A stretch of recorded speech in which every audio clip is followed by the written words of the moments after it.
All right, I'd like to thank everyone for attending this May the 4th be with you meeting of the Murfreesboro Airport Commission.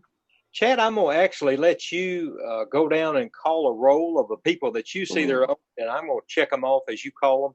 If you can, just say here or joining, then Chad's going to make a few announcements about the meeting, and then we'll have our prayer and our pledge, and we'll get started. Okay. Thank you, Steve. From our IT department, we have Bobby Leathers that's assisting us with this meeting today. We have Steve Waldron, the chair, Darren Duckworth from Atkins, Clay Cook on the Airport Commission, Nicholas Lazinski from MTSU, Bill Shacklet from the Airport Commission and City Council representation, John Pope from the Airport Commission and our neighborhood representative, Dr. Wendy Beckman from MTSU and an ex officio on the Airport Commission, Butch Jones on the Airport Commission, David Ives, our Assistant City Attorney, George Huddleston on the Airport Commission and Vice Chair, Darren Gore assisting us here from City, along with Katie Driver, which is Staff Attorney. City TV is on recording this, and Chuck Hoskins is on from the Department of Transportation assisting us with this meeting as well. We're doing this meeting electronically due to the governor's orders and electronically for the interest of public health. It is being recorded. This will be on the city website, so people can join in and look at our meeting just like minutes, or if they were to attend, they'll be able to do afterwards. I think they'll be posting this in a period of 24 to 48 hours on the city website. So I'll be continuing to try to monitor people as they come and go out of this meeting and bring them in. And if you have any problems muting or unmuting, just start waving frantically, and I'll try to do my part on my end to make sure you get in on the meeting. All right, Chad, thank you. I will say, if you can mute your phone as well, and if you think you're going to have some distractions in the background, you might stay on mute. When you want to talk, you can just reach up and unmute yourself, but it'll just make the meeting go a little smoother. George, if you would like, please say our prayer and pledge. Unmute, sorry, Steve. Let's go to the Lord in prayer. Father, we ask that you help us through this unconventional setting with your very conventional wisdom.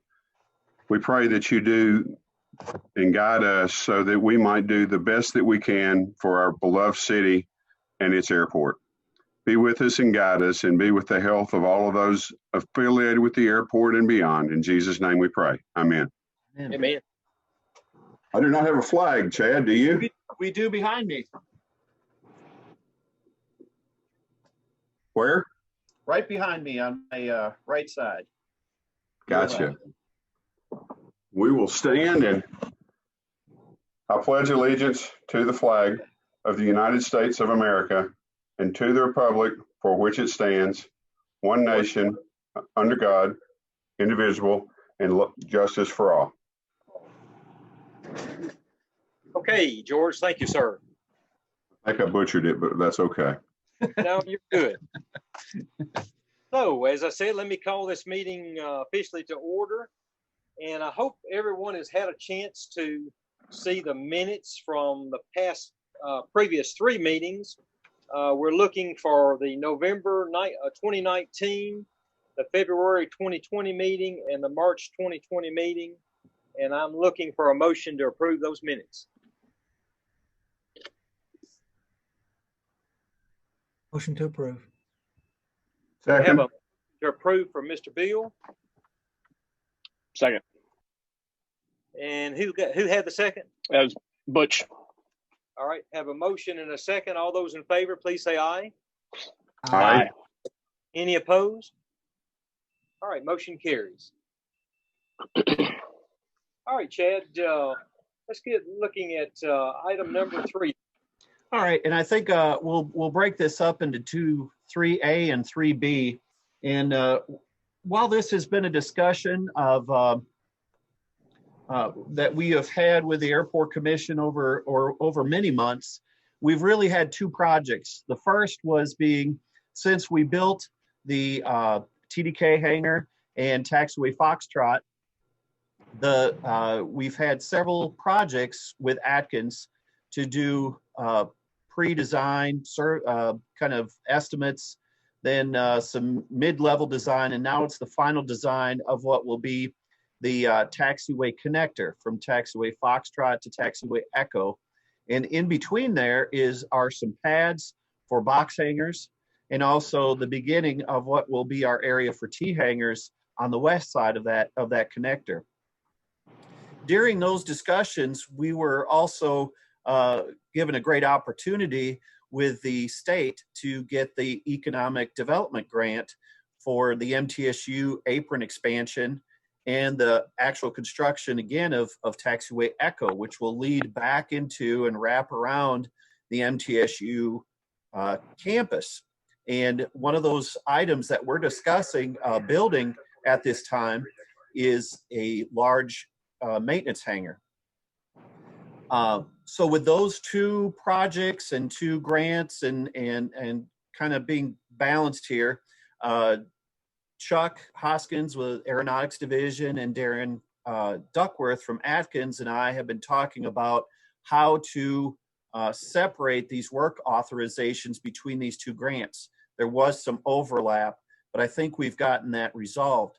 So today what I wanted to do is Chuck is on board and is on this conversation along with Darren Duckworth, is to go over with you the two work authorizations that are coming in and make sure that everybody's on board as we move forward, because there were some gray areas between the two grants. So the first one I want to talk about is 3A, is going to be the MTSU apron expansion, Taxiway Echo, and that work authorization.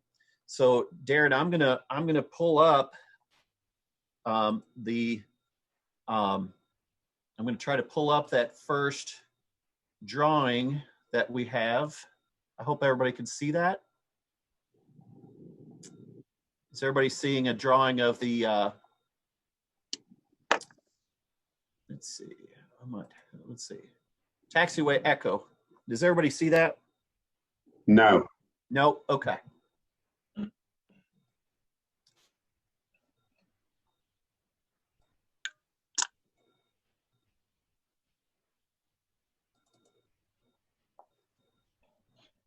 There.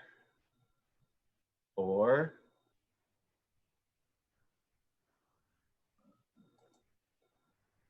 now, does everybody see that? Not yet. No. I can see your email screen. You're sharing your screen, Chad. It's just not brought up the PDF. Okay. You have to identify your screen, I think. When you go to share, if you've got more than one. Okay. You may be sharing a window instead of a screen. Okay.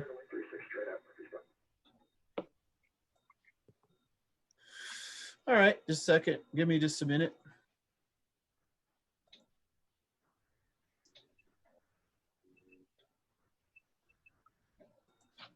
We're going to start that over. Share screen. There we go.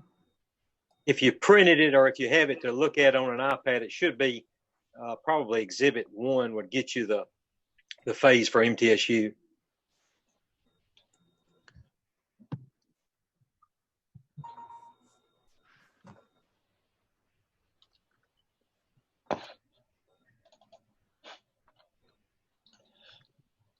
All right.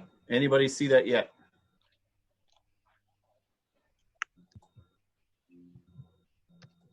Still seeing your email. All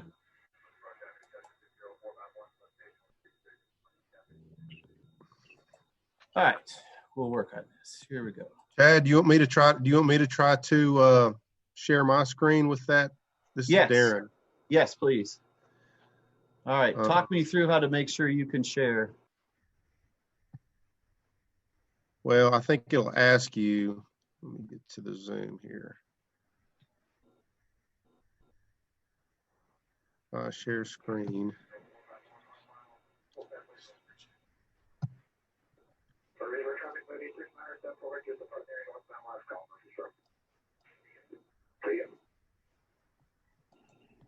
that. Can I make you the host? No, let's see. Look, it should. There, is that shown? Is Yeah. that shown? There we Yes. go. Okay. I can try to, it's about as, I don't know if I'm going to be able to get it much bigger than that.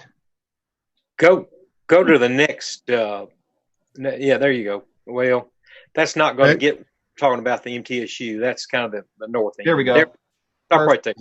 That's it? Okay.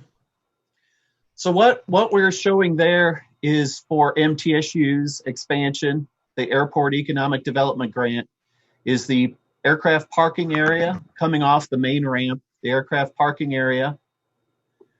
There's the existing taxiway and apron in front of the Donald McDonald hangar.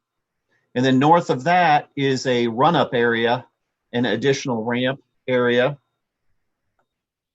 And then that leads to Taxiway Echo.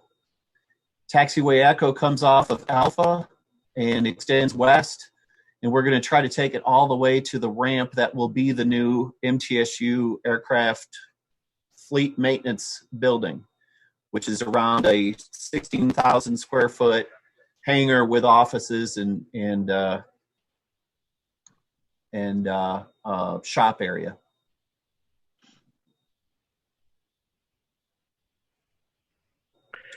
All right. Anybody have questions on that particular section of what we're going to be doing is asking Darren Duckworth to come up with a work authorization for that portion. The area that's marked run-up area, I'm wondering if we want to have parking because there's been conversation about doing away with hangars, which we direly need, which are shown in the tan background here, in favor of tie downs. So I'm not certain that we need additional run-up areas there. We don't really need the Donald McDonald ramp to tie in to this taxiway that was this Echo or Foxtrot? Echo.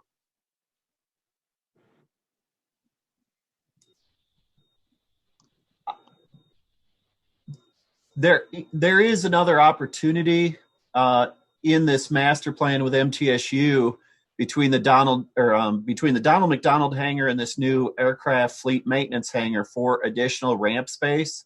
That, you know, long term in the long term plan for MTSU, it's probably one of the last items to appear on that plan, on that development plan, and that's another type of maintenance hangar lab type space, and maybe that's an area that we could do additional tie downs. I just know that the one area that we do have for run up, which is kind of that little triangular piece on the main ramp, gets extremely full. This last semester and fall semester last year, that area just would be really packed with aircraft. So trying to come up with some additional places for run up is something we're trying to accomplish with any of these projects, to see if there is a little dive in area to have 2 or 3 airplanes do their run up and all their pre-flight checks.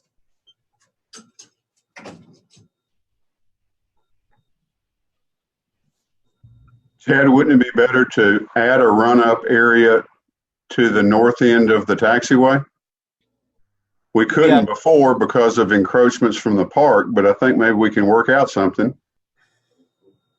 I know it would take I remember the discussions we had when we were doing the design of the construction of the extension of the runway, and it is a very large area. I just know that dealing right now with Parks and Recreation, and it seems to be a much harder process to swap land with them with 6F conversions and things like that than it was for us with the FAA for some reason. I think ours was pretty easy just because it was our sale of land at Memorial and Airport was such a kind of a useless piece of property for us for airport operations. It was easy, but I could see that trying to put something at the end of the taxiway and do that land swap could possibly take a couple years at best to accomplish. And here we had the money to do it, and definitely in an area where MTSU is the main one that we're trying to encourage them to do all their run-ups and everything that they can prior to getting on Taxiway Alpha or anywhere close to Alpha. Darren, I'm scaling with my pencil, which is a crude thing to do. But if you look at this run-up area that's proposed, I scale it that it could tie down approximately 8 aircraft, and that's exactly the size of in this drawing that we're all looking at. If you look at the southeastmost hangar, that's an 8-unit hangar that we were having to do away with in order to accommodate some aircraft tie downs for MTSU. I think there's more than 8 drawn there. There are actually 10 drawn in that area. Right. They've actually, if I can share my screen, I've got a version of this. I don't know if yeah. Okay. Let me try this.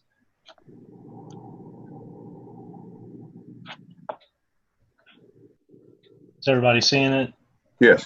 So I had the 3 exhibits that I had planned to talk from to describe the 2 grants. But I think, George, you're talking about having lost this 8-unit T hangar to the revision when MTSU's master plan effort was done, indicating that area where that hangar used to be needed to be tie down space for their growth. And when we came up with the areas shaded in pink here that would be the pavements we'd design as part of the Airport Economic Development Fund grant, I had sketched that in with the northmost piece of that pavement, which is this one here that Chad was talking about as the run-up area, as potentially having tie-downs on it. But that was before I understood how really necessary the need for a new run-up area was. So this is still in the drawing as the potential area where you could park aircraft on what is that run-up pad. I had come up with a parking configuration that would accommodate 6 aircraft. This red line that you can see wrapping around here is the object-free area associated with Taxiway Alpha on this side, and wrapping around to Taxiway Echo on the other. So this keeps them parked outside the object-free area. If you were to turn those to a vertical orientation instead of running them horizontal the way I've shown them, you don't quite get as many because you run into that object-free area pretty quickly. So 6 is the number I came up that it could be usable for. But again, that would take it out of the equation as a run-up area, and I know that was one of the main goals here in MTSU's plan, was to get that run-up area. Darren, in this drawing right here, you show a new area to the east of Miller Lanier that looks very good. There is a taxi lane just to the east of that. Mm-hmm. Why could that taxi lane not become a run-up area? If you lose your brakes, you don't run into an airplane. You can space so that there's probably 3 airplanes that could do simultaneous run-ups. They would just have to be sequenced so that the first one's the first to leave is the only problem with that design. Yeah, it's definitely an option. I hadn't thought about it, but now that you mention it, the only thing it would do is, as anyone's running up there, obviously it would preclude anybody else from being able to pull out from these 1, 2, 3, 4, 5, 6, 7 tie-down parking areas until the run-up was done. They'd have to, hit the gaps between run-ups, which may not be a problem. They're also showing a taxi lane on the other side of it for the other. What is that? 1, 2, 3, 4, 5, 6 aircraft to be able to cycle out the other way. And so, yeah, I mean, this could be a run-up area there. If you do park aircraft on this side, though, if you were to turn them in that horizontal orientation that I was depicting earlier down here, then your prop wash would need to have that going back the other way. So you'd have to have that pulled in going the other way, so you weren't blowing prop wash at tied down aircraft in that horizontal orientation. That also, putting tie downs there cuts off the full length of that pull through type situation. So there are some operational glitches with it, but I don't know that that's something that couldn't be worked through. Can you do nose to nose and with a spacing between them, have the aft about to where your cursor is, the one row, go up a little bit higher, Darren. Into the run up area there? Yeah, the tails, no, as far as a tie down, the tails would go toward the flight school maintenance hangar to be constructed. Oh, I see what you're saying. Well, yeah, I mean, that was the intent of this as the run up area, is that folks could leave the main, apron area over here, any of these parking positions, taxi along this parallel taxi lane, get over into this area and kind of spin around a bit and, have their run up, send the thrust back that way to the west, and then pull on out when they're ready to go. Let me kind of reel the meeting back in. George, I think you raised some pretty good questions. I think, though, we have to definitely consider what the long-term safety of the airport is, and the fact that as MTSU grows and as the fact that we do start adding some T hangars to the north end, how many more operations we're already having. We've also got something to discuss much later in the future, and that would be an additional run-up area for the north end, meaning the north T hangars. So, I think you've raised some good points, but at this point in time, we need to move forward, and I'm looking for an authorization to get this thing rolling. I think we can work through the details. There's nothing in this particular authorization that's going to say yes or no that those tie downs are definite in the space that they're shown. That's a placeholder for now. We can work through the details as we move forward. Steve, wouldn't Darren need to know whether to tally hours for variations on tie downs, though? Kind of as what I'm saying, he could show it that way. You got to provide him something. So, I mean, if he wants to come back and give us a couple of 3 options to look at where a run-ups versus a tie-down could be, and if it doesn't, create a safety issue, then I'd be more than happy to look at the options in regard to that. Yeah, the numbers we've been kicking around in our proposal included showing some tie downs in this area. So if y'all can give me the dimensions of the spread on each one that works best for I'm guessing these are supposed to be laid out for the DA40. If y'all can give me those dimensions of that triangle, we can, and the wingtip separation you're looking for, we can run this permutation and possibly an alternative one that leaves that taxi lane in to see how many we can fit and run a couple of scenarios. There's no problem with that being included in the dollar amounts we've already been talking about. We could do that, Darren. We can give you that. Those are a non-standard tie-down configuration, right, but we've got that well documented out here on our apron, so we'll be glad to give you those. Sure. Yeah, there isn't really a standard tie-down dimension. It's really more of a figure out what works best for the fleet mix you're trying to serve. So the ones we've shown in our scenarios up to the north here are based on something more like a Cessna Skylane or something of that ilk. So I know those DA40s are a little different. Mm-hmm.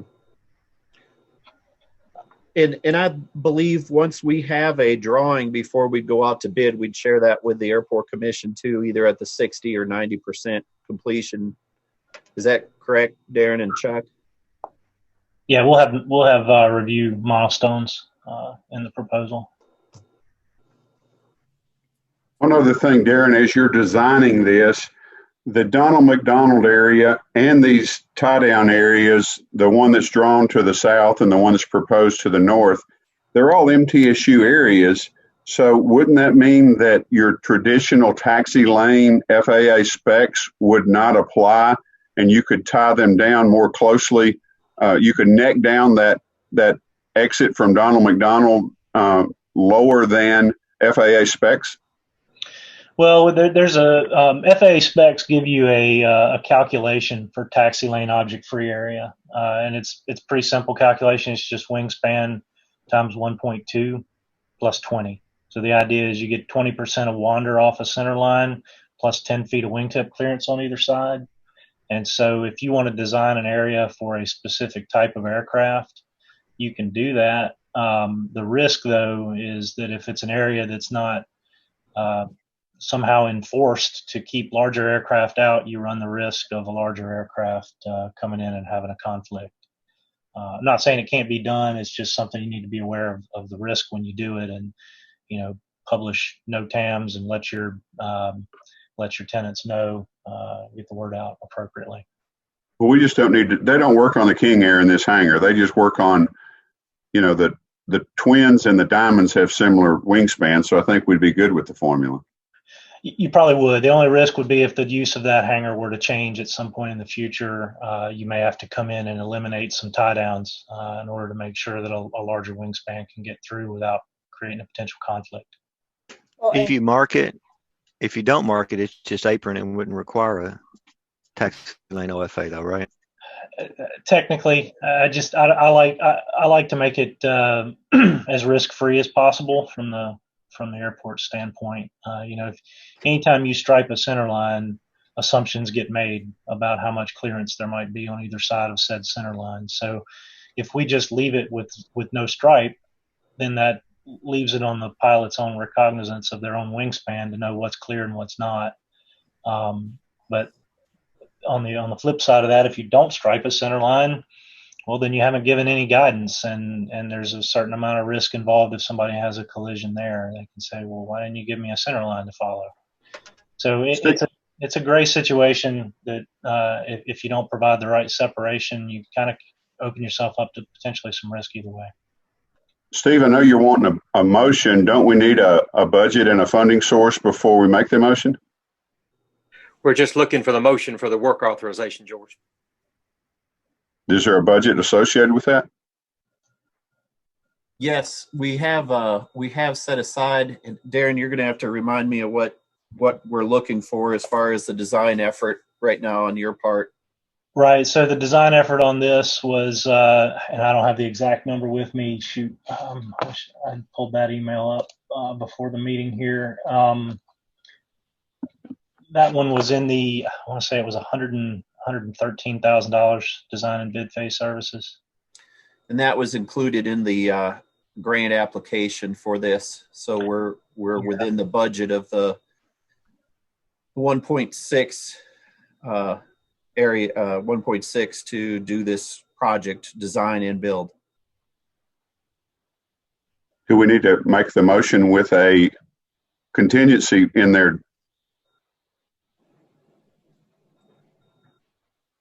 We had set aside, there was a contingency included in that budget as well. I so move that we approve this project as proposed. All right, I have a motion from George. Looking for a second. I'll give you a second on it. This is Clay. Have a motion and a second from Clay on the second. All those in favor on Aye. we're going to call this 3A MTS work authorization, say aye. Aye. Aye. Aye. Aye. Any opposed? Motion carries. All right, Chad, let's talk a little bit more now about the kind of the second half, the north end of this other worker authorization. Okay, so now we're going to talk about everything from the Taxiway Echo, that pink area, north of there. And right now what we have is a grant in place to, and it's going to be a little hard to see, but you can see an area outlined in kind of a purple area, and it's got a green interior. There it is.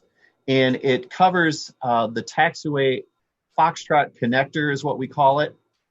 It also includes an area of development for the box hangars that are on the east of that.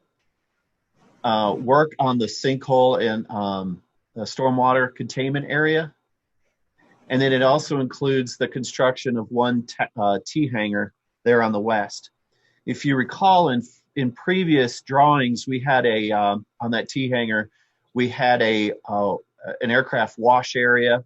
We've elected to get rid of that and to create more T hangar boxes there. Would probably look at this being one of those end rooms being a restroom, just because that will be the first development, and there's no real public restroom facilities since we're so far away from the terminal.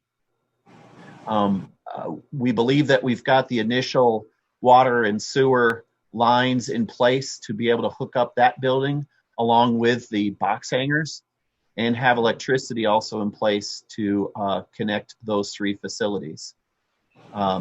So this is the area that Darren would be designing in the second 3B portion of this project.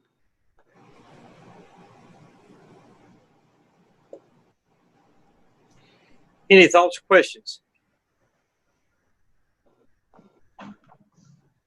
I know we're sort of putting the cart in front of the horse.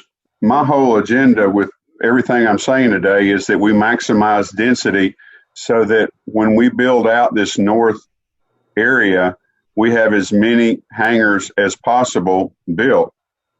My concern, Darren, is that there's a generous amount of ramp space in between the proposed 2 boxes and the proposed 56 by 16 strip. And if we set this hangar where it is, we can't utilize any of that extra space that might be gathered by lowering the 50-foot apron on top of the 98-foot taxiway. Well, again, the separations are based on that wingspan calculation for the object-free area. Now, obviously, we could cheat into I think you were talking about the 50-foot apron space in front of the boxes here. That's a very subjective number, just based on having comfortable enough room for the type of aircraft that might be in one of these 65 wide by 62 deep boxes to be able to pull fully out of the hangar and not be blocking the 98-foot wide taxi lane object-free area to connect Taxiway Echo and Taxiway Foxtrot. That 98 feet, if we were to cheat into that, would be limiting that taxiway to something less than the 65-foot wingspan that we had set forth in the master plan for the area. And that 65-foot wingspan, I believe, was, I know it was based on the Embraer Brasilia. I think that was the aircraft that MTSU was potentially looking to upgrade to. So the idea was that their area to the south, if that aircraft were housed somewhere in their future development of that, and there were some run-up operation or something going on in this area, they could bypass and get through to the other connector. And similarly large aircraft in the north, if there were activity here causing some issue with Foxtrot, they could similarly bypass down to Echo. So those are the decisions that went into that 98 feet and why it was shown that way. We can certainly make a different decision, but and narrow it a bit. But in no case would you be able to get it less than the taxi lane object free area that we're showing between all the T hangars, which is the smallest wingspan use for this area, and that's going to require a 75-foot separation, which is what we're showing for the taxi lane OFA based on 45-foot wingspans in the T hangar area. If we George, go up to, hold on, George. Let me make a couple of comments. So for a couple of things, we already have, as everybody can see, the yellow dotted line running north to south. No, actually, I'm talking about the electric line, Darren. Oh, I'm sorry. All right. Yeah, so the electric line is in place in the ground, and basically, let's call it an unmovable. It was put in and gone, sent to Keach's hangar. So that's in the ground and done. So really, we're confined or constrained to what we could do is bring the T hangar building that we're talking about designing under this phase. We could bring that to the east as far as possible, or as far as that line will let us. And Darren, I don't know, do you know to an electric line what that number is? There would just be enough distance for the associated service corridor to dig that line up if you ever needed to, fix a collapsed duct bank or something. You could get that line within, 5 feet or so of the Okay. footings. So we can definitely move that to the east. And I think that since we now probably will be getting the land that the soccer fields are on kind of right directly behind Chick-fil-A, we probably could eliminate the double roadway that comes into the hangar, and we could extend those T hangars. So there's no sense in having two roads parallel right there where he's got that could go away. So George, we could probably pick up 2 to 3 T hangars on the end of each building by maximizing that east to west spacing. 3 might be a stretch. I'd say you get 2 on each one of those buildings, though. Yeah. But also, if we move this first T hanger more towards that electric line, hoping to pick up one more there. Possibly. Yep. There's roughly 20 per row, Steve, and I'm just hoping to get another row in. Yeah, I understand that, George. I think the problem that we're going to have, sometimes we can cut our nose off spite our face only because to maximize the number of units that goes in this north end, if we get so much traffic that we don't have the space to do such things as run-ups and getting past other airplanes, then we hadn't achieved a lot. I'm trying to do the best we can with the land that we have, and everybody knows that we're on a very limited amount of land left. But I don't think that we've done anything in this short run that would preclude us from re-looking at where these tie-down spaces are. We're not saying that would probably be the last building to be, if we put a building in there in lieu of them having that as tie-down. So if we can come up with a place to tie it down, once we start building, then we'll adjust that accordingly. But I think the electric line that is already in place to TDK pretty much sets that north end and sets where that first set of T hangars can go. I don't have a problem with the electric line. I have a problem with the boxes that are drawn up on the very north. There's a 68-foot apron drawn beyond one of them and an unlabeled apron drawn behind the other one. If those two box doors face each other, there's an awful lot of ramp there to take care of pulling stuff out, and everything's not going to be out at the same time. I think we left there a lot of room, George, just in the thought that if that ever is a flight school or whatever that may be, we've got some ramp space for tied down aircraft. So I know we left a lot of room there. We were pretty liberal with our spacing there just to show the different possibilities. And that's so far down the road, we thought we'd have opportunities in the future to see what exactly that will be. I'm going to propose that we start building the T hangars as drawn on the north. There's nothing wrong with this red building that's in the center. And as our demand increases and as MTSU's demand increase, we meet in the middle. But I'm not at all for abandoning 2 different T hangar buildings until we know who needs it worse, the airport or MTSU. I think we have that option, George, in the future.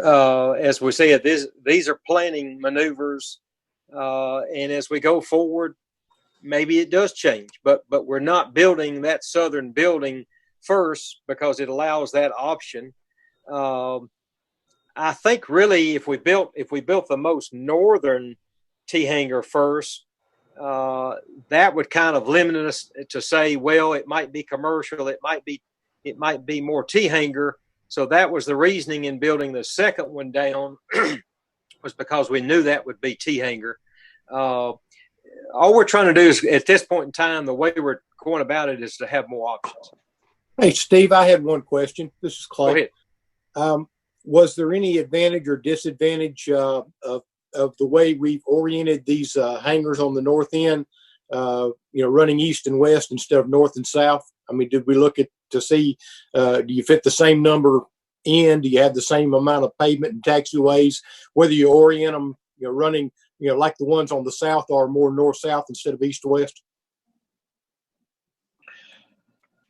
You want me to tackle that one? Go ahead. So the decisions that went into that, we showed getting a 100 by 100 box with some office space behind it as close as we could to the TDK development that was sort of setting our edge here. We did look at, doing the minimum required spacing to get hangars in this area, and you could fit 2 but not 3 in any case.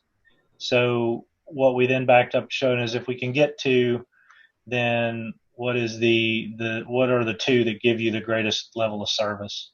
And so having the flexibility of that hangar having, potentially 2 different door openings, the front and the side, would maximize the flexibility of the space for, say, a maintenance operation. Darren, I was actually asking about the T hangars down below. Oh, I'm sorry. Yeah, the orientation of those, they're running east-west in the picture versus north-south. That was more decided because of the site drainage trend. If you can see the blue dashed lines we've got in here, those are the storm drain lines that would drain this area down into the stormwater impoundment area. And because the overall trend of the soccer field site is to drain from west to east. Okay, so that was a topography type decision. Yeah, more of a drainage trend decision. Yeah, it's pretty similar either way. Yeah, you get the same amount of hangars either way, basically. Well, yeah. So the other thing we're up against is that you get to a certain length of hangar and you can't go anymore anyway. 25,000 square feet, you start having to sprinkle the space. Okay. And so these are not exceeding that. If we were to have been able to run one long run all the way down, you would have had to have put a break in there anyway. With a taxi lane between at some point in order to keep from exceeding that 25,000 square foot mark. Some of these get up around, I think this longest one here ends up 16,965 square feet. So you see we're at about a little more than 2/3 of what that maxes out to. So if we were to turn that orientation and run it another third of this one's length, you'd get to that 25,000 maximum. So okay, it wouldn't have been tenable to run it without the break anyway. So if you're going to have to break it, having the taxiway down the middle. That was just a question on the orientation. It's as long as it fits into the plan and there's no loss of space or cost difference. That's fine. Right. Darren, I'm gonna make a request to you. I know in the last one of the last meetings, you were already wanting to do basically a survey as part of this work authorization to show where that existing power line came in. Mm-hmm. And what I'd like for you to also include is a couple other things.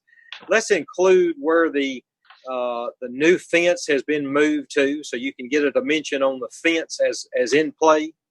Oh, sure. Yep. And let's go ahead and let you take kind of a stab at moving that red shown T-hanger building as far to the east as you can. Like you said, maybe within 5 feet of that existing installed electric line. Mm-hmm. And let's eliminate that second road. And let's, for planning purposes, let's see if we can't get maybe the red building becomes 2 units bigger, and so we keep our fire scenario kind of not changing a lot. But let's see if we can't add, as I said, maybe 2 or 3 per row. I'm counting 6 if we did that. So let's just see if we can't maximize just in stretching things out a little bit without getting into our 75 to 80 foot numbers. But let you go ahead and put that in as part of this work authorization. Sure, we can certainly do that. Now, the idea of designing a building that's bigger here would blow the budgets that we've set for this design and bid phase services effort. But we could certainly keep this taxi lane where it is, and at the end of this size building that moves east.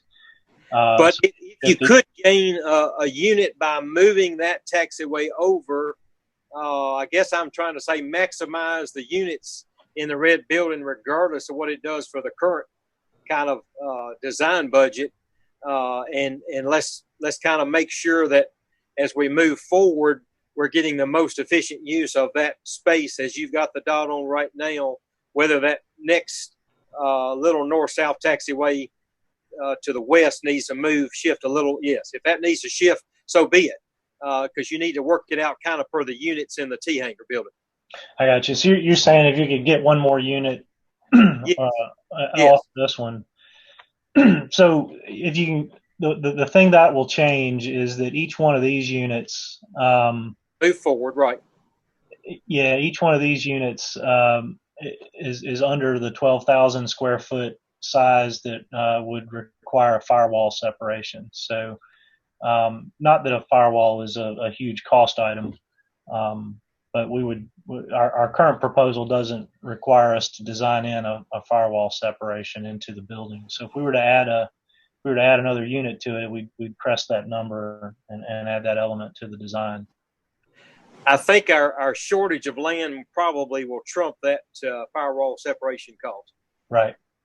Well, or alternately, Darren, if we leave these east row without a firewall, we've already got a firewall in the west row. We could add the units there with no additional firewall costs, couldn't we? Yeah, that's exactly where I was going with that, George. You could keep the scope of this project exactly as it is, do the shifting you're talking about doing, and just put all your future units onto the westmost rows.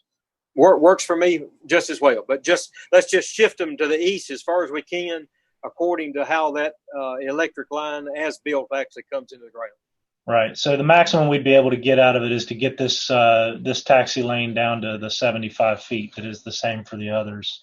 I don't know if there's enough room between the line and the edge to get it all the way down to 75, but that would be the maximum we'd be able to pick up. So 23 would get us the rest of this unit in here if we were not to fix that edge.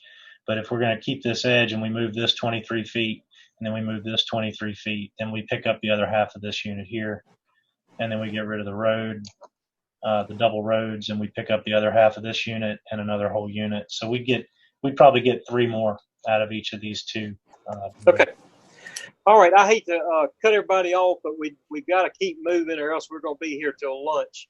I'm still looking now for this proposal or for this motion on 3B to move forward with what we've been discussing. Steve, we've got to get this right. If it takes 3 more meetings, we've got to get this right. And I'm still concerned that these buildings are not far enough north. We've got a 68-foot space from one of the box hangars that's drawn. I'm not convinced that the 98-foot taxi lane is what a King Air would need, and we could design it well for that. And then the 50-foot space in front of those boxes is absolutely not needed on the end of a dead-end taxi lane.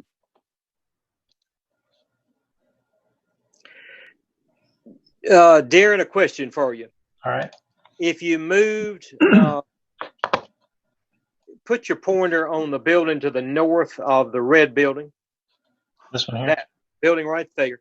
Okay. If you move that building to the object-free area on the taxiway, or actually that 50-foot is probably what you've shown right there. So right. That right there is that area. Go back to your west. You're talking right about this there. area, the 50 feet here? That line right there. Does that define the north-south total build-out? I'm saying from the taxiway. So yeah, the assumption was that the 98 feet for that 65-foot wingspan would continue through to serve the larger aircraft area to the north. Correct. this 50 feet was chosen because these are shown more as box hangars, not T hangars. Right. The idea is that you would have they're 56 feet wide, so you could have some larger wingspan aircraft in there that would need some apron space to pull out in front of them, potentially to keep from pulling out into that 98-foot object-free area.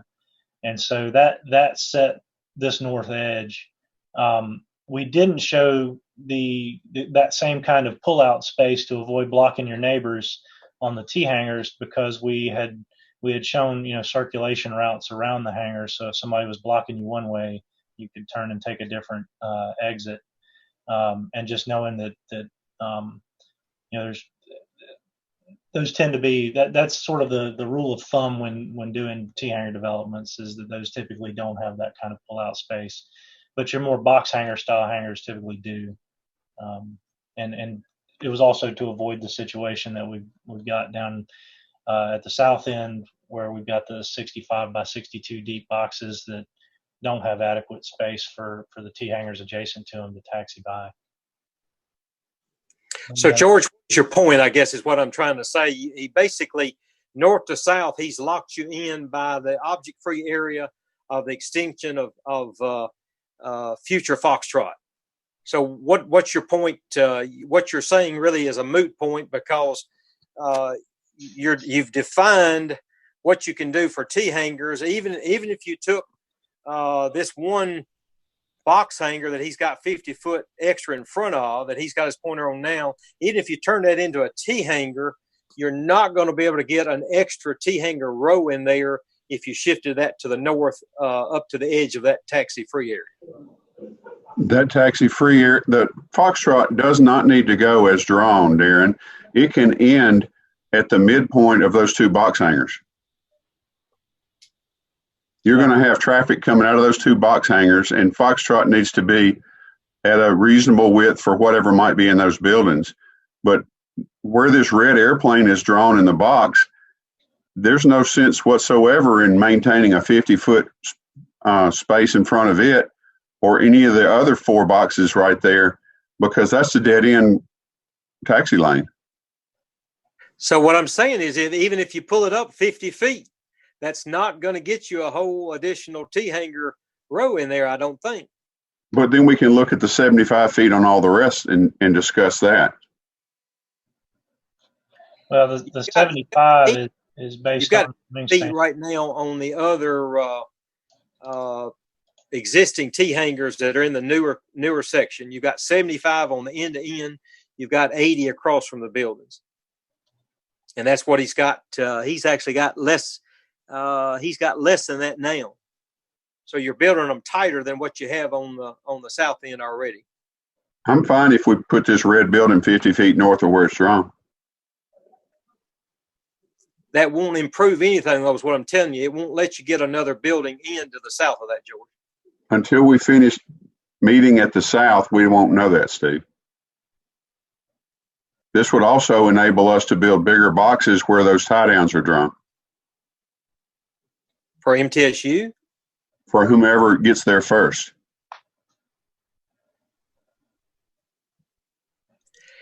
George, I think we have to put something in stone. Somewhere there has to be a starting point.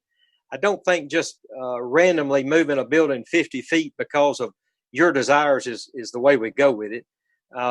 We've got to come up with something that works for everybody for the entire long term.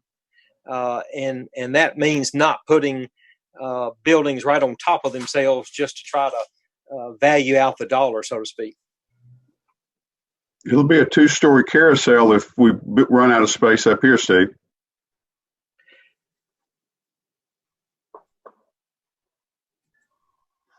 Let's move forward. I need a motion for what we're looking at, George. If you want to decline, that's your prerogative.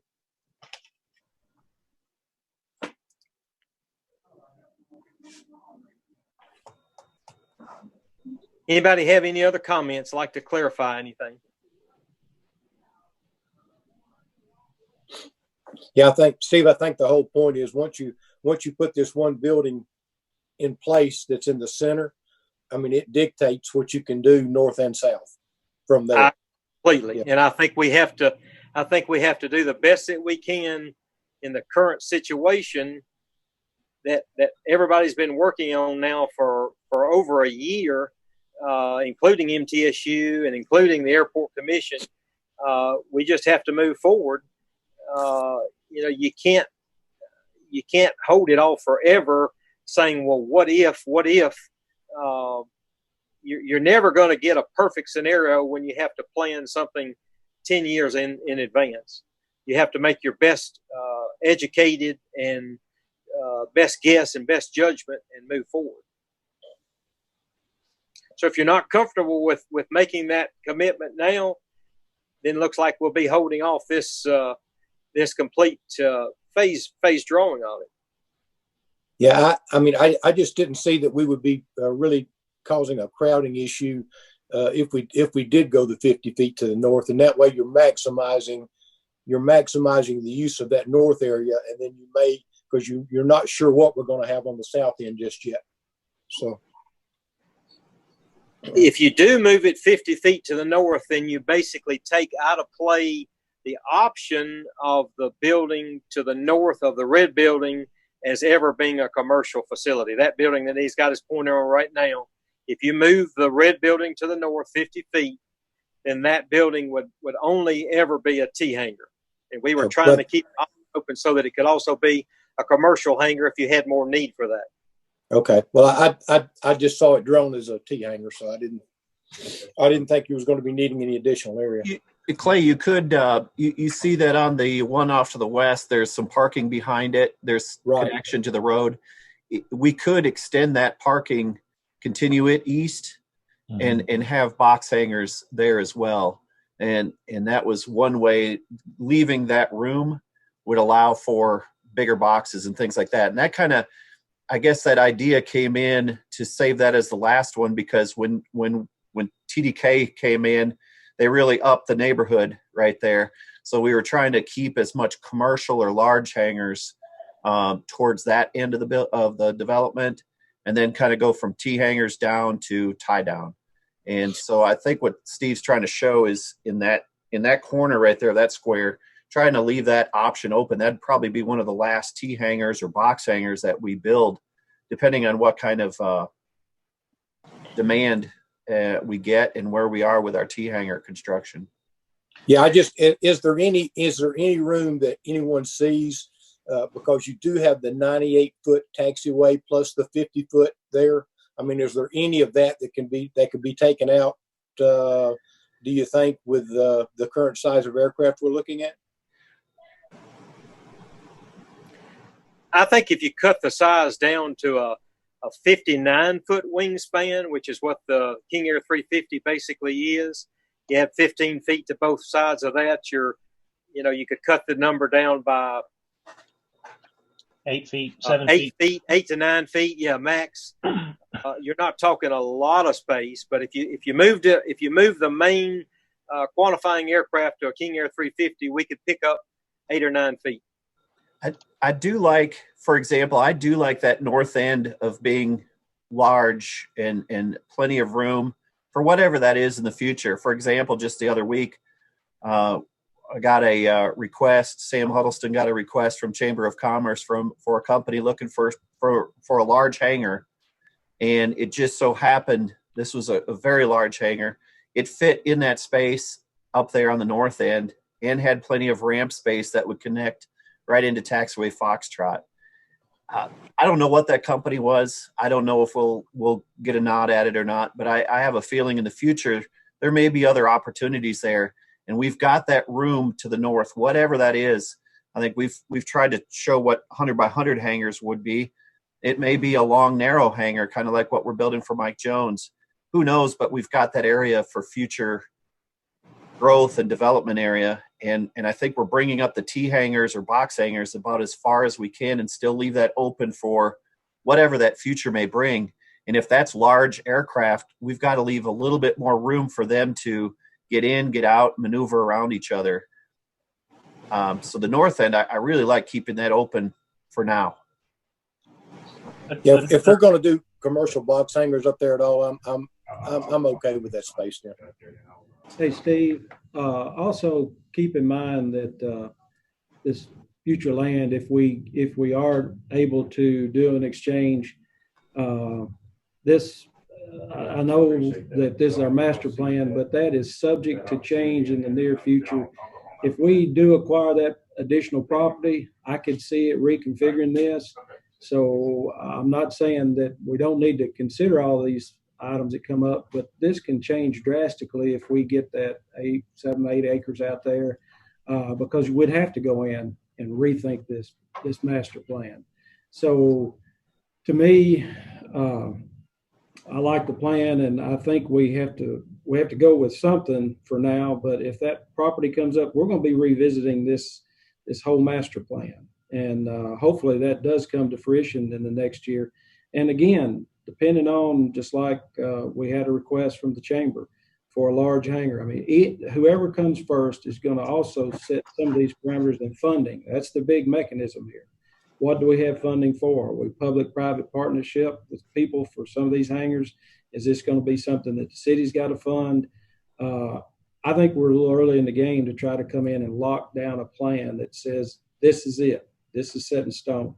I don't think that the plan we have today is what we'll see in the future. I really don't, because of all those. We can sit and hash this out for hours, but until we find out about some additional land, and somebody comes to us and wants to build a hangar, I think we got a good plan, and I think we can spend a lot of time and never come up with something we won't change. This has to be able to be modified in the future, in my opinion. That's my 2 cents. I agree completely with you, Gary, and I think what we're designing is getting Darren some as-built. It's getting some flow from the north to the south. Maybe Darren, you can encompass the area around the red so that it could shift up or down, shift north or south a little bit. Can you kind of make the grant or get that work authorization moving though, to where? Because I know we've got some folks that are interested in maybe doing a private development on the box hangars. And so that would help get that part rolling as well. What's your thoughts on that? Yeah, so we're certainly ready to go. We got to get the work authorization finalized for you, but we've already had our discussions with the state on what the amount on that one would be for this north area. It's in the grant application. The grant application's been approved. We're ready to go. Moving, I'm not sure how much flexibility there'd be if we were to move the footprint of this. Part of the assumption going into our work authorization and the amount that's been set is that we have a preliminary design that utilizes all this pipe layout and all these utility layouts that we did as a preliminary effort back in the summer of 2018. And we're taking that design and advancing it. If we, were to shift this up into this 50-foot area or provide for the flexibility for that, that changes where this sanitary sewer line that we've done the preliminary design on would be. Because if you go 50 feet up, you're on top of the sewer line. It probably changes that orientation a bit. It changes the grading plan that we've developed for this area to get the drainage to kind of run off to either side of the Crown Taxiway extending up in here. It definitely throws a lot of the preliminary efforts we've done to get this area feasibly able to drain and be served by utilities. It kind of throws that into a bit of a shambles if we start moving building footprints. Chuck, I've got a question that we haven't discussed. I've seen the FAA get pretty anal about parking on the air side. What are your thoughts about this design with parking in the middle of a ramp? So we have, let me back up to the overall schematic. We definitely have the requirement in some of these cases for a vehicle to have to get onto the apron, traverse the apron, and then park. In the case of these areas down here where they come down and park. The intent here will be that this entire apron area will be essentially a non-movement area. We'll have non-movement area markings across these entry taxiways where you have to announce to traffic that you're moving into the active area past that line. So you can have vehicles interfacing with the aircraft. It's not ideal, but in the case of how T-hangars are typically operated around the state, that seems to be more the norm, that rather than have an exterior parking area, folks pull their car over, pull their plane out, put their car in, and then go. So you have that sort of situation where cars are on the apron. We've tried to provide in this design a way that they can, at least the ones that have to have a parking area, especially for areas where they're going to be potentially larger aircraft with more than just a couple of passengers that can show up in one car, where we're anticipating multiple cars per hangar bay and potentially some folks visiting for business purposes. On these box hangars, we've provided parking adjacent to them, but we've done so in a way that has those parking areas outside of any object-free area line, here in red or the yellow out. Chuck, would you chime in? What about his fee or the spacing of the buildings? About the parking that is designed below those 56 by 16 foot box hangars. That would have to be gated off, would it not? Fenced off. So there'd be a gate across. There'd be a fence line to fence out the OFA. They're talking about getting rid of this double access road, so which would be possible. The way we had included it in the concept is you'd have a gate right here, and you'd have card key access to the airfield through this gate, and then users of the various hangars would split off each way and come through. Now, if we do away with the dual road idea and expand these hangars, then if your fence line stays in the same place, you can do that with either multiple gate accesses off of that road and onto the adjacent apron. But in any case, it would have to be a card key access gate to get in the AOA. But then from there, what I was saying is that after a car gets in that gate and is being a mindful user of the airfield, someone who's got to have had vetted card key access permission to get on the airfield, would then be able to be responsibly able to interface with traffic, get to a parking space that's clear of any object-free area, and then park. I just don't see parking on your other end. Sorry, George. Go ahead. I don't see parking on the other end. We don't, toward 3-6, we didn't make parking spaces inside the fence. So I don't know the value of this, but other than that, you do have an opportunity to make some.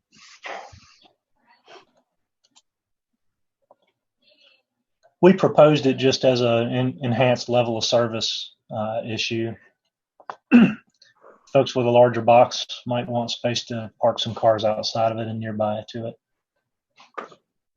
Darren, you weren't in the meeting 1 or 2 meetings ago when we talked about the MTSU classroom building, and they were proposing all of their parking well west of the building. And this, like Gary just told us, we might well have some space available west of this area. And I'm assuming, Darren, that's a 20-foot space plus some buffers. So I'm just trying to squeeze feet out of this area so that we can move hangars further north. I haven't seen this plan that Steve says we've been working on for a year before this week.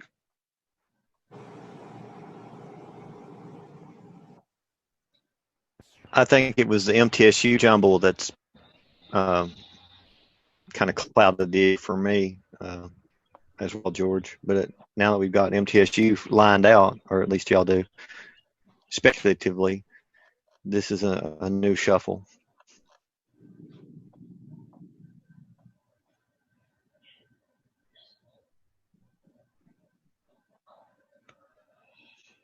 Do we want to put this this half of the motion? We want to table it to a future time because we got to keep moving with the rest of the agenda. I propose we table it and have a work session, Steve. I'm good with that, but it needs to happen sooner rather than later because we need to, while we've got the the grant. We need to take advantage of it, not lose it just because we can't make a decision. Yeah, the Taxiway F is good through June of 21 for that design. But again, it's conjoined with your AED, which we need to get shaking on. That's true. Chad, what's your thoughts? We could certainly meet again here in May, and I would hope that if we wanted to do a little design group or something like that, as we get to the 18th of May, there's maybe an opportunity where we could actually meet in person and not have to do a Zoom. But if we had to do a Zoom, we could meet again here in May 18th, something like that, 11th even if we wanted to. I'm good with that. I think, as I said, we're talking about moving something to the north, 20, 30, up to 50 feet. And my whole point is, does it actually get you another building to the south? Maybe it does, maybe it doesn't. But, I'm certainly open to look and see if there's a possibility.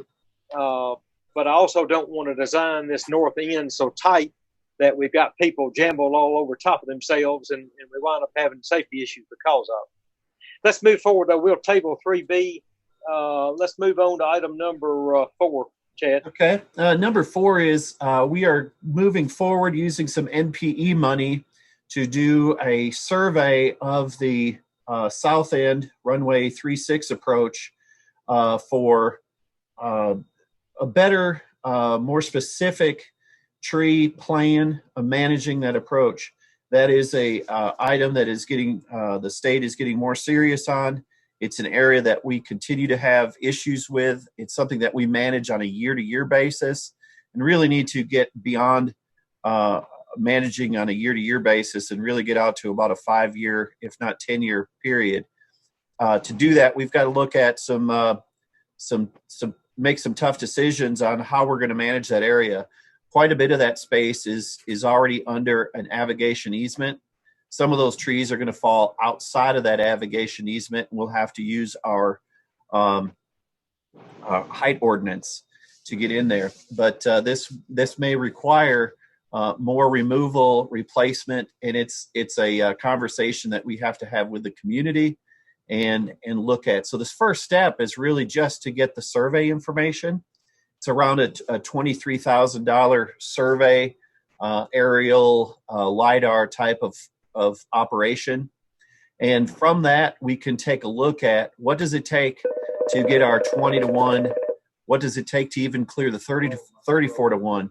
As we move closer to our, again, updating our airport layout plan, we may also look at that. I'm sure in that conversation, we will look at the placement of where our PAPIs are located. So that first information, that survey information, is the critical first step that we have that we need to move forward with. We have around $14,000 that we have to move with our MPE money for this year, and this more than covers that.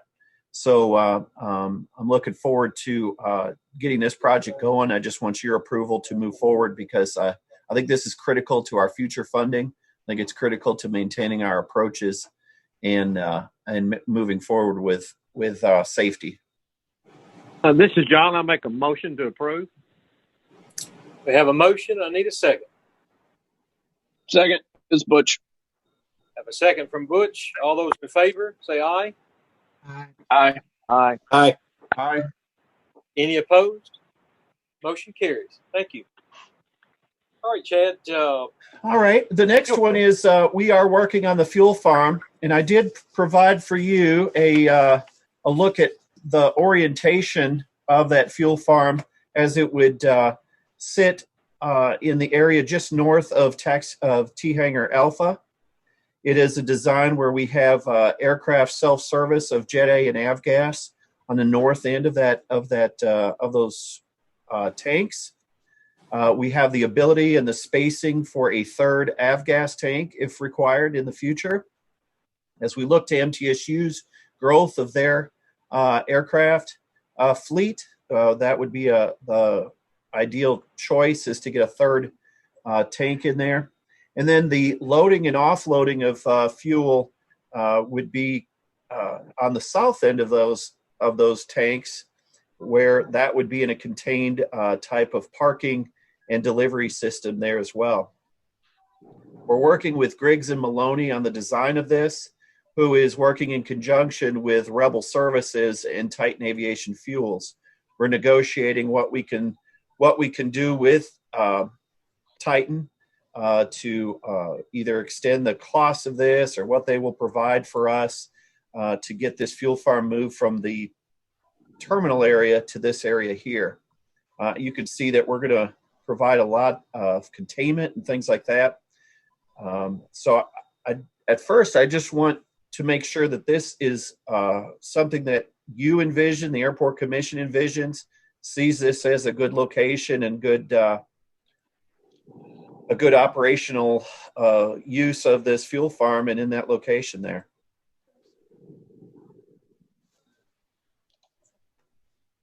If anybody has any questions. Right now, the estimate to do the planning of this concrete pad is around $24,500. That would be with Griggs and Maloney. That gives Rebel Services the location of the tie-ins for electrical, also tie-ins for where the tanks will be up, supported, extra concrete and all that to support the tanks.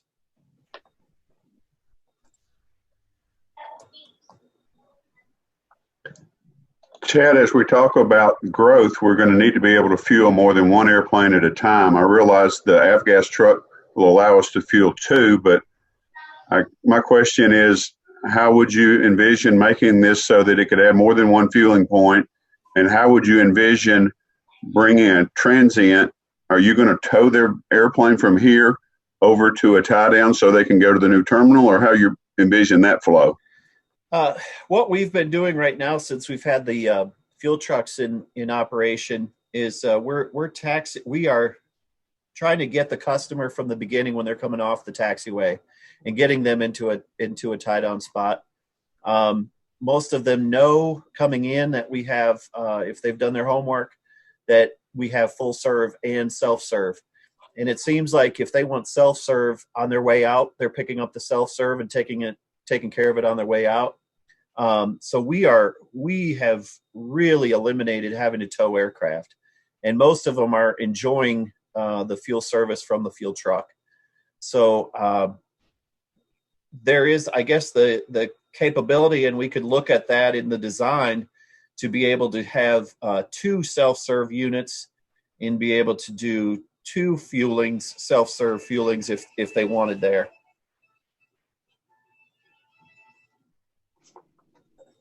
Or at least one jet and one avgas simultaneously. I would say, absolutely. I don't think we need to be able to fuel two jets at the same time, but two avgas and one jet.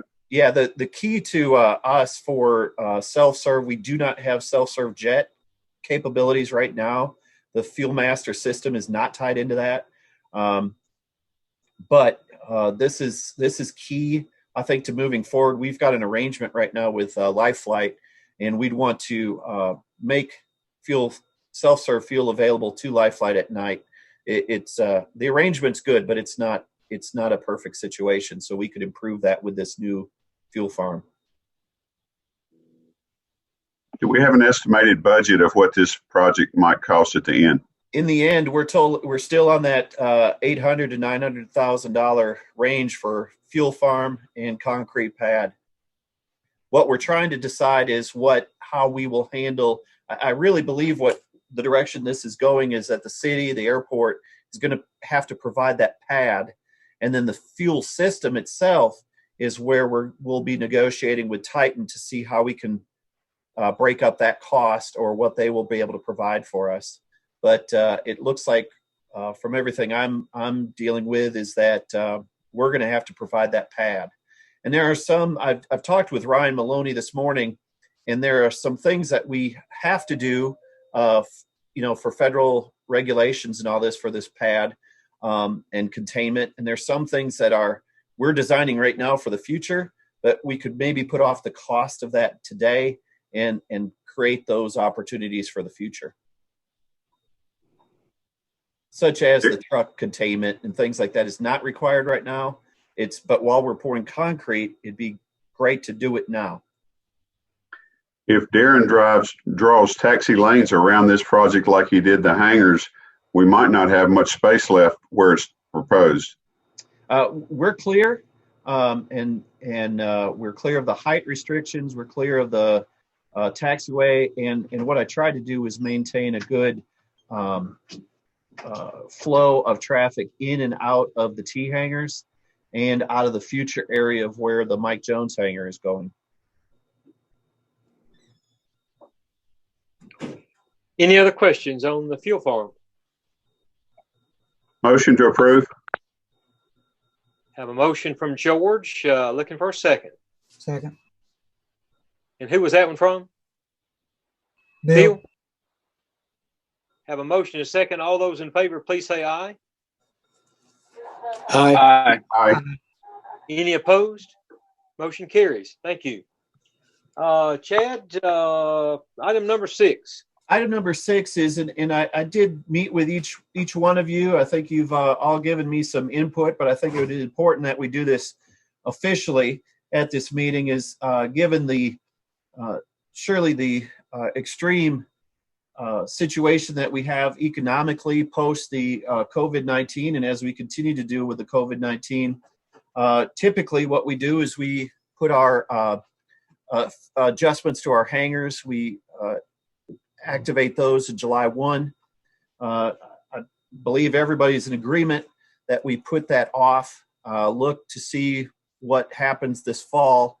And at our November meeting, take a look at, do we want to make an adjustment start January 1, see where we are.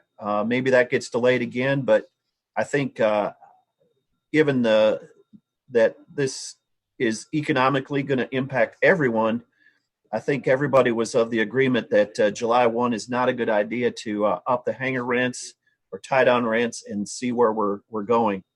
I did this specifically for the individuals. I have not discussed at all with you the commercial leases, long-term leases that we have. This is just the individual T hangars and tie downs that we have. Any other thoughts or comments? If not, let's entertaining an emotion to so move. I move to approve. Mr. Beal has the first, so looking for a second. Second, this Butch. Second from Butch. All those in favor say aye. Aye. Aye. Aye. Any opposed? Motion carries. Thank you. In response to the COVID-19, as you know, many small businesses and others are receiving some federal money.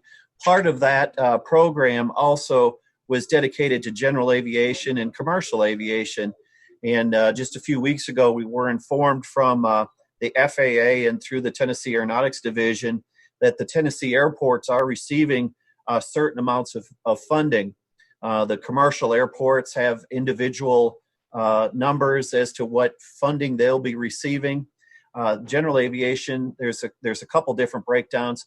Murfreesboro is getting one of the largest amounts given the kind of regional status that we fall under. So we are receiving $69,000. Now there's the intent is for this money to be used quickly and to get it out into the economy.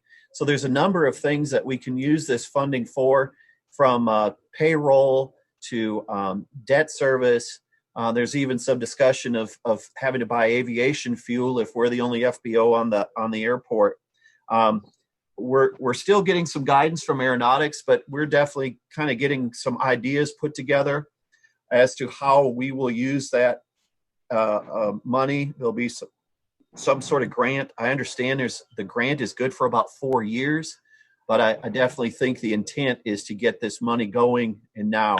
So there's a number of things that we've identified. I've talked with Gary and Greg a little bit about this, and there's definitely a list that we've kind of put together that we think would be applicable. For example, as we go through the terminal construction, we're putting a lot of new asphalt, down around the terminal area. One of the areas in front of Hangar 2 and 3 is been beat up and cut up for the ADSB tower, for our runway construction lights. There's a tag of about $20,000 to reseal and restripe that area so that it's all nice and tied in, good looking asphalt all the way around our terminal area. So those are the types of projects we're looking at. Construction is a little bit more difficult in that you have to do the whole Davis-Bacon, all the environmental and all that kind of things. If it's a maintenance type thing, which that pavement would be, that makes it a lot easier. So I just wanted to kind of inform you of what's going on there. Something I'll be probably bringing back to you in the coming weeks for approval. So if you hear anything about that, there were certainly some articles that came out as this funding came available, and some of you contacted me on that. That's where we're going, and we'll work in coordination with aeronautics on that. Right. The impact so far is, as you notice, if you've been out to the airport, we've decreased our hours of operation. We've decreased our staff. We have some that have been on paid leave for 5 or 6 weeks now. We have Jennifer, for example, who's working from home. We've tried to minimize our exposure rates, not only to our customers, but to our staff. We've done things here in our little terminal trailer here to try to minimize exposure, operating out of a little window here to take care of staff. Just running the numbers, looking at March and April of last year, our avgas for April is one of our largest months. For example, in 18, we pumped around 21,000 gallons. In 19, 23,000 gallons. This year, 9,000 gallons. So we're at about a 60% decrease, which makes sense in that we always say that MTSU is about 60 to 70% of our operations. So we definitely see that. Jet A is all over the board. Some months we'll have 5,000 gallons, some months 11. So we're kind of looking at about a 51% decrease in Jet A sales.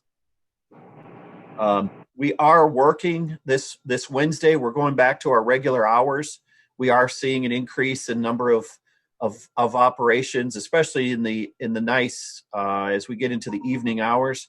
So we are moving forward with trying to bring back to normal, catch up on mowing and all that stuff. We'll certainly be modifying our hours and shifts a little bit, but we're certainly trying to move back forward. Coordinating with MTSU and Murfreesboro Aviation to see when their flight training will be back in full swing or some semblance of flight training going on. All right. What about your manager's number 9? Terminal project is moving forward. We have a lot of glass in the lobby area. They're already starting to paint and put down some of the tile and things like that in the bathrooms. So it's really taking shape. I'm hoping that the rest of the glass is in the lobby in this next couple of weeks so that they can get the drywall going in the lobby area. If you haven't had a chance to come by and take a look, it's really taking shape. A lot of little decisions are being made, but it's really looking good. As far as Hangar 1 replacement is going, we're meeting up with Morgan Construction and Allen and Hushel, I think this week or next, and they've got some drawings for us and are putting some final touches on their budget to look at that. As you know, we had both companies that we had chosen were over budget. We're trying to get that back in line, but I definitely have a feeling, I think Greg McKnight will attest to this, that maybe our budget was a little under, and we're going to have to make some adjustments so that we're moving forward. So, anything else from anybody? Chad, was there any damage from last night's storm? No, we had one T-hanger go forward, kind of push in a little bit. I don't think there was any aircraft damage. No, I'm getting a shaking of head that there's no aircraft damage. And just one aircraft got out of a tie down, but didn't bang into anything. So we're doing good. John Keach did contact me last night. They did get a few little more leaks in their big hangar bay that they didn't have before. So we're moving forward. They'll be looking at that. We'll investigate others. We may find some leaks and other hangars that nobody was here last night. So we'll find those as that rain comes today, probably.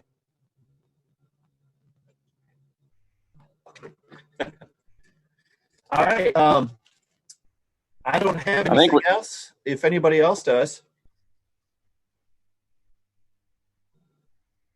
I think we ran Steve's battery out, so he's joining me here now. Yeah, I made the quick walk. You're being haunted from back there. Yep.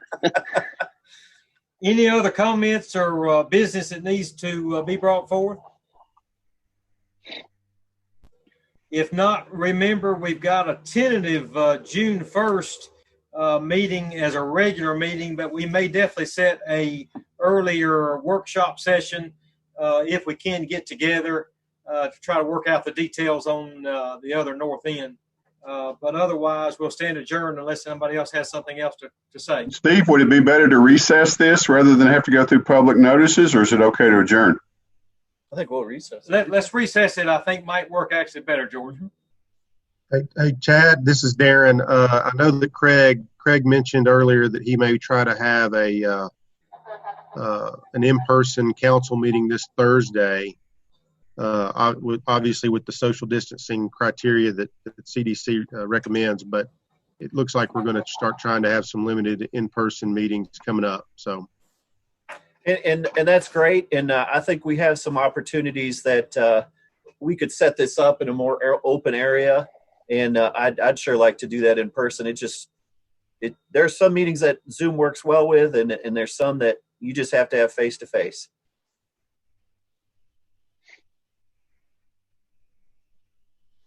If anybody has anything else, we'll recess, and I'll be contacting you with the next meeting. Chad, I did have one. Is Darren going to realign those extra units and get rid of the taxiway, have that drawing for the next working session? Say that again, Chuck. I'm sorry. We talked about adding units to the T hangars. Will that be done before the next working session? I think we need to. Yes, he'll have to show that. Yes. Okay. Darren, are you still on?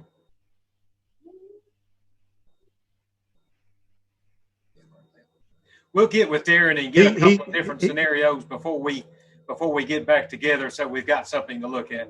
Darren's on. He was just muted. Darren, you Darren, what we'll probably want to do is get maybe a couple of 3-4 different scenarios where we move things around a little bit and where we add the extra units. But we'll get Chad and I will get with you before we have that next work session. Okay, sounds good. All right. All right. Thank y'all. Thank you, everybody. Thanks for the donuts, David. Thank you. Thanks a lot. All right. Good meeting.